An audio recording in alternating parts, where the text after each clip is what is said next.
മീനാക്ഷി ഏറ്റവും കൂടുതൽ ഫേസ് ചെയ്ത കാര്യമാണ് ബോഡി ഷെയ്മിങ്. ഇപ്പം വന്ന് വന്ന് എനിക്ക് തോന്നുന്ന ആൾക്കാർ ബോഡി ഷെയ്മിങ്ങും കഴിഞ്ഞ് അതിൻ്റെ ഒരു എക്സ്ട്രീം ലെവലിലേക്കുള്ള, നമുക്ക് ചില ആൾക്കാർക്ക് അത് അക്സെപ്റ്റ് ചെയ്യാൻ പോലും പറ്റാത്ത രീതിയിലുള്ള എന്താ ഹേറ്റ്രഡിലേക്കൊക്കെ മീനാക്ഷി അതൊക്കെ സ്റ്റിൽ ഫേസ് ചെയ്ത് നിൽക്കുന്നുണ്ട്. പക്ഷേ നേരത്തെ പറഞ്ഞല്ലോ, ആ ഒരു ക്ലോസ് സർക്കിളിലുള്ള ആൾക്കാർ, എനിക്കറിയില്ല ആൾ അത്രയും ക്ലോസ് ആണ്, പക്ഷെ മീനാക്ഷിയുടെ സ്കൂൾ മേറ്റ് മീനാക്ഷി ടെലിവിഷനിൽ അത്രയും ഷൈൻ ചെയ്ത് നിൽക്കുന്ന ടൈമിൽ മീനാക്ഷി എടുത്ത് ഒരു ബോഡി ഷേമിങ് സംതിങ് റിലേറ്റഡ് കാര്യം പറഞ്ഞിട്ടുണ്ടായിരുന്നു. ഫഹദ് ഫാസിലിന്റെ മോളായിട്ട് അഭിനയിക്കാൻ നീയോ എന്നുള്ള രീതിയിൽ അതാ കേട്ട ടൈമിൽ മീനാക്ഷിക്ക് എന്താ ശരിക്കും തോന്നി? കാരണം അത്രയും നമ്മൾ നോക്കുമ്പോൾ ഓക്കെ, നമ്മൾ നമ്മുടെ ആഗ്രഹങ്ങളൊക്കെ സാധിച്ചെടുക്കുന്നു, ടെലിവിഷൻ സ്ക്രീനിൽ നമ്മളെ കാണുന്നു ആൾക്കാർ ഇപ്പം ബിഗ് സ്ക്രീനിലും കണ്ട്, ഐ മീൻ OTT കണ്ട് ഫഹദിന്റെ മോളായിട്ട് അഭിനയിച്ച ആ ഒരു ലെവലിൽ മീനാക്ഷി നിൽക്കുമ്പോൾ പെട്ടെന്ന് മീനാക്ഷിയുടെ ഫ്രണ്ട്, ലൈക് മീനാക്ഷിക്ക് വേണ്ടി ഹാപ്പി ആവേണ്ട വ്യക്തി, she was not my friend basically. Okay. She was just my like schoolmate, classmate പോലെ, schoolmate or something. മറന്നു. ആ ഒരു അതൊക്കെ ടൈമിൽ ഞാൻ മറന്നേ പോയി. അതാ ഞാൻ പറഞ്ഞു, എനിക്കൊക്കെ 100 കാര്യങ്ങളൊന്നും ആലോചിക്കാൻ വേണ്ടി ചെയ്യും, ആരാന്ന് പോലും ഞാൻ മറന്നു. ആ ഒരു ടൈമിൽ എന്തായിരുന്നു പെട്ടെന്ന് അത് കേട്ടപ്പോഴത്തേക്കും തോന്നിയത്? പുള്ളിക്കാരുടെ സംശയം എന്തായിരുന്നു, ഞാൻ ഫഹദിന്റെ മോളായിട്ട് ഞാനോ? അതെ, ഞാൻ. കണ്ടില്ലേ, കണ്ടപ്പോ സംശയമൊക്കെ മാറിയില്ലേ? എനിക്കതന്നെയല്ലോ എല്ലാവരുടെയും സംശയം, ഞാൻ ചെയ്യുന്നുണ്ടോ, അത് നീയോ? ആ, ഞാൻ കണ്ടില്ലായിരുന്നോ? അത്രേ ഉള്ളൂ. നിങ്ങൾക്ക് പല സംശയങ്ങളും ഉണ്ടാവും. ഐ മീൻ, പറ്റില്ല എന്ന് പറയുന്നവരോട് പറ്റും. Hey, like I have proved it. Actions വഴി എല്ലാം പ്രൂവ് ചെയ്ത് ആൾക്കാരുടെ ആ ഒരു നെഗറ്റീവ് ആയിട്ടുള്ള നോഷൻസ് എല്ലാം ബ്രേക്ക് ചെയ്ത് കൊടുത്തോണ്ടിരിക്കല്ലേ. അത് കിട്ടിയോന്നൊക്കെ. ആ, ഞാൻ സിനിമ കണ്ടില്ലായിരുന്നോ? മീനാക്ഷി ഉണ്ടെങ്കിൽ ആൾക്കാർ ഡെയിൻ എവിടെ നിന്ന് ചോദിക്കും, ഡെയിനെ കണ്ടു കഴിഞ്ഞാൽ ആൾക്കാർ മീനാക്ഷി എവിടെ നിന്ന് ചോദിക്കും. ഇനി നിങ്ങൾ എല്ലാരും കൂടെ നിൽക്കുന്ന സമയത്താണെങ്കിൽ ആൾക്കാർക്ക് വേറെ ആരെയും കാണണ്ട, മീനാക്ഷി ഡെയിൻ മീനാക്ഷി DM MD, ഇതാണ് ഞാൻ എല്ലായിടത്തും ഞാൻ കമന്റ്സ് ഒക്കെ നോക്കുമ്പോൾ കാണുന്നത്. ഡെയിൻ എന്നൊരാളെ മീനാക്ഷിയുടെ കംഫർട്ട് ക്യാരക്ടറായിട്ട് കൊണ്ടുവരാൻ മീനാക്ഷി ഡെയിനിൽ കണ്ട ക്വാളിറ്റീസ് എന്തൊക്കെയായിരുന്നു? മേ ബി എനിക്ക് തോന്നുന്നു അവൻ ഭയങ്കര ഫണ്ണിയാണ്.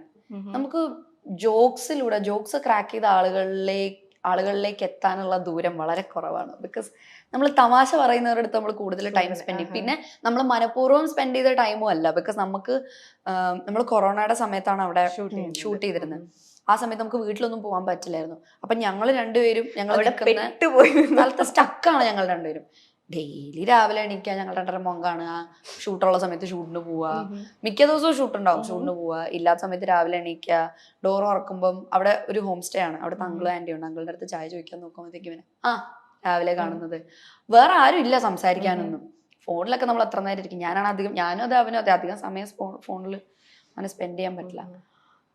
ഇപ്പോഴാണ് പിന്നെ റീൽസ് ഒക്കെ വന്ന് നോക്കാൻ തുടങ്ങി. അന്നലെ വേറെ ഒന്നും ഇല്ല, ചെയ്യാനില്ല.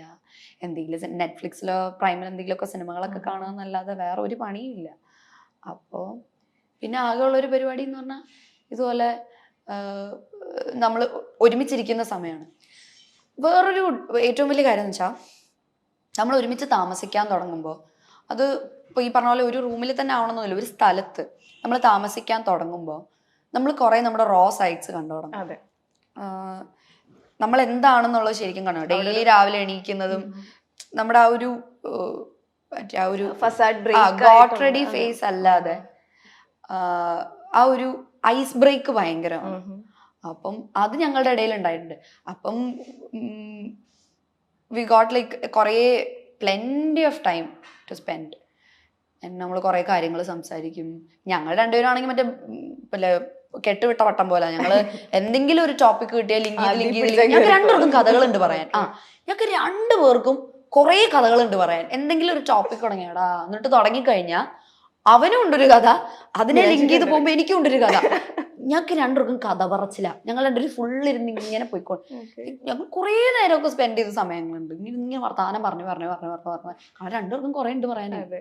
അതുകൊണ്ട് അതാണ് ആ കംഫർട്ട് സോണിലേക്ക് വരാനുള്ള ഒരു കാരണം. ഡെയിനെ ആദ്യം കണ്ടപ്പോഴത്തേക്കും മീനാക്ഷിക്ക് തോന്നി ആ ഒരു ഫസ്റ്റ് ഇംപ്രഷൻ എന്തായിരുന്നു?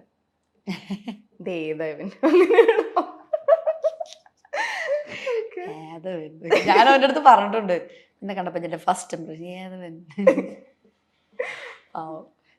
അത് കഴിഞ്ഞിട്ട് ഞങ്ങള് നായികാനായികയിൽ സംസാരിച്ചപ്പോൾ ഇവനെന്തോ എന്നോട് പറഞ്ഞൊരു കാര്യം എനിക്ക് അത്ര എനിക്ക് അത്ര ഇതായില്ല. അത് ഞാനോട് അങ്ങനെ ഞങ്ങൾ പിന്നെ അധികം ഫ്രണ്ട്സ് ഒന്നും ആയിട്ടില്ല. ഇവൻ അങ്ങനെ നായികാനായികയിൽ കണ്ടസ്റ്റൻസിനോട് അധികം സംസാരിക്കില്ലായിരുന്നു. അത് കഴിഞ്ഞ് പിന്നെ ഉടൻപണത്തിൽ വന്നു കഴിഞ്ഞിട്ടാണ് എന്തായാലും സംസാരിക്കണമല്ലോ, കാരണം നമ്മൾ രണ്ടും മാത്രമേ ഉള്ളൂ. സംസാരിച്ചാണ് നമ്മൾ പറയില്ലേ, ഈ ആദ്യം നമുക്ക് കാണുമ്പോൾ അത്ര ഇൻട്രസ്റ്റിംഗ് അല്ലാത്ത പേഴ്സൺസ് പിന്നെ നമ്മുടെ ലൈഫിൽ ഭയങ്കര ഇമ്പോർട്ടൻ്റ് ആവും. അതുപോലെ ഡെയിനിൽ മീനാക്ഷിക്ക് ഏറ്റവും ഇഷ്ടമുള്ളൊരു കാര്യം, ഒട്ടും ഇഷ്ടമല്ലാത്തൊരു കാര്യം? ഇഷ്ടമുള്ള കാര്യം ഈ പറഞ്ഞ പോലെ he's a wonderful person to spend time with. ഭയങ്കര ഫണ്ണിയാണ്, ഭയങ്കര ജോക്ക് ക്രാക്ക് ചെയ്യാന്ന് പറയുന്ന ഒരാളുടെ ക്യാരക്ടറിലെ ഒരു ബോണസാണ് എന്നാണ് എനിക്ക് തോന്നുന്നത്.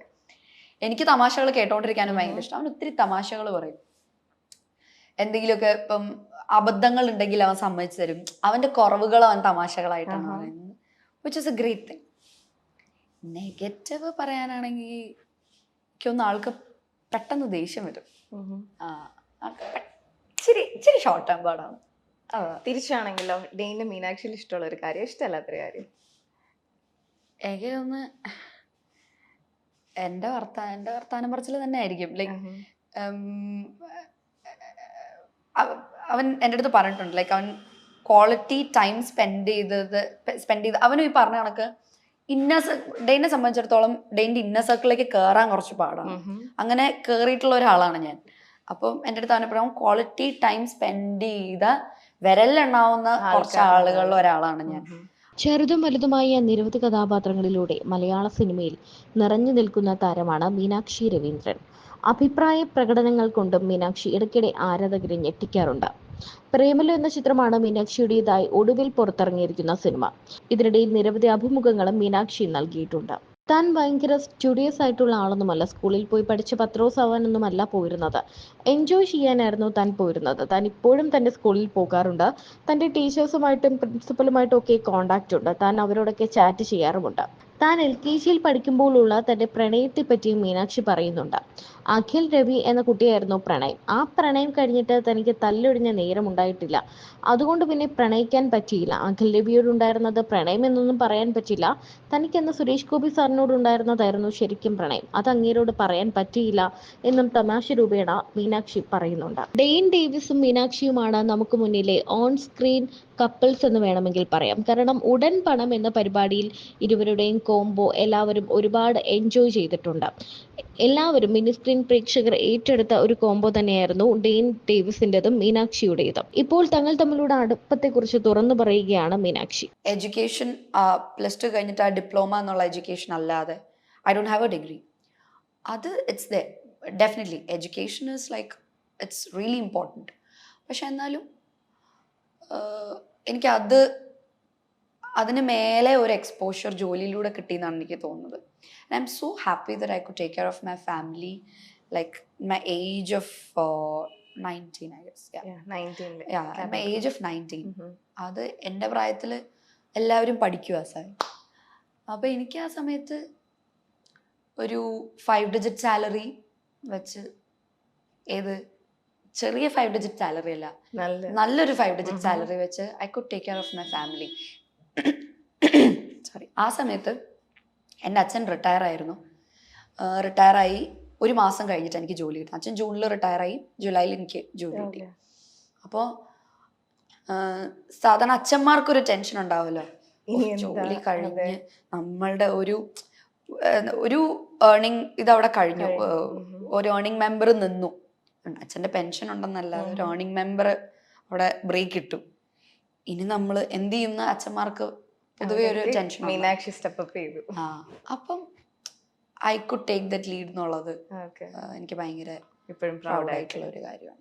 അന്ന് അത്രയും അതെനിക്ക് തോന്നുന്നു എൻ്റെ പേരൻസും ഭയങ്കര പ്രൗഡ് ആയിട്ടുള്ള ഒരു. ഉറപ്പായിട്ടും 19ാമത്തെ വയസ്സിൽ മോള് ഏൺ ചെയ്യുന്നു എന്നുള്ളത് അവർക്ക് പിന്നെ ഒരു ടെൻഷൻ ഇല്ലല്ലോ അവിടെ. ഓക്കെ, മോളുടെ ലൈഫ് സെറ്റിൽഡ് ആയി. പക്ഷെ അത്രയും ഫിനാൻഷ്യലി സ്റ്റേബിൾ ആയിട്ടും ഒരു സെക്യൂർഡ് ആയിട്ടുള്ള ജോബ് ഉണ്ടായിരുന്ന ടൈമിൽ അത് വേണ്ട, ഞാൻ എൻ്റെ പാഷൻ ഫോളോ ചെയ്യാന്ന് ആ ഒരു റിസ്ക് ഫാക്ടർ അവിടെ ഉണ്ടായിരുന്ന സമയത്ത് ആ ഒരു ചലഞ്ച് ഏറ്റെടുത്തല്ലോ.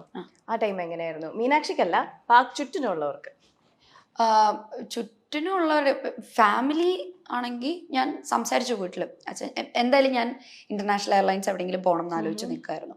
അപ്പോൾ ഒരു ബ്രേക്ക് എടുക്കാം എന്നുള്ളൊരു പരിപാടി പിടിച്ചപ്പോൾ ഞാൻ അച്ഛനടുത്ത് ഇങ്ങനെ പറഞ്ഞു. ഞാൻ പറഞ്ഞു, അച്ഛൻ ഇങ്ങനെ ഞാൻ റിസൈൻ ചെയ്തോട്ടെ എന്ന് ഞാനിങ്ങനെ ചോദിച്ചു. അപ്പോൾ അച്ഛൻ ഇങ്ങനെ പറഞ്ഞു, ആ ചെയ്യണ്ടെന്നൊന്നും എൻ്റെ അടുത്ത് ഇതുവരെ പറഞ്ഞിട്ടില്ല. എൻ്റെ അടുത്ത് പറഞ്ഞത്, ആ ഉള്ളിൽ സംശയങ്ങൾ ഉണ്ടായിരുന്നിരിക്കാം കേട്ടോ, ഡെഫിനറ്റ്ലി. ഇത്രയും മറ്റേ സെക്യൂർഡ് ആയിട്ടുള്ള ഒരു ജോലി കളഞ്ഞ് നമ്മൾ തീരെ ഉറപ്പില്ലാത്തൊരു സ്ഥലത്തേക്ക് പോകുമ്പോൾ അവർക്കൊക്കെ എന്തായാലും ടെൻഷൻ ഉണ്ടാവും. അപ്പം എൻ്റെ അടുത്ത് അച്ഛൻ പക്ഷെ വേണ്ടാന്നൊന്നും പറഞ്ഞില്ല. ആ മോള് നോക്കിയിട്ട് ആലോചിച്ചിട്ട് ഇത്രേ പറഞ്ഞുള്ളൂ എൻ്റെ അടുത്ത്. ഞാൻ ആലോചിച്ചു ചെയ്തു. നല്ല ആലോചിച്ചെടുത്ത തീരുമാനമായിരുന്നു. ആലോചിച്ചെടുത്ത തീരുമാനമായിരുന്നു. ബിക്കോസ് എനിക്ക് അതുകൂടെ ഒന്ന് ട്രൈ ചെയ്യണം എന്നുണ്ടായിരുന്നു. ഈ പറഞ്ഞതുപോലെ എനിക്കൊന്നും അറിയില്ല എവിടെ നിന്ന് തുടങ്ങണം എന്നുള്ളത്. അപ്പൊ ഒരു തുടക്കം കിട്ടിയതാ. I thought ചുമ്മാ ഒന്ന് let's give it a try. Why not?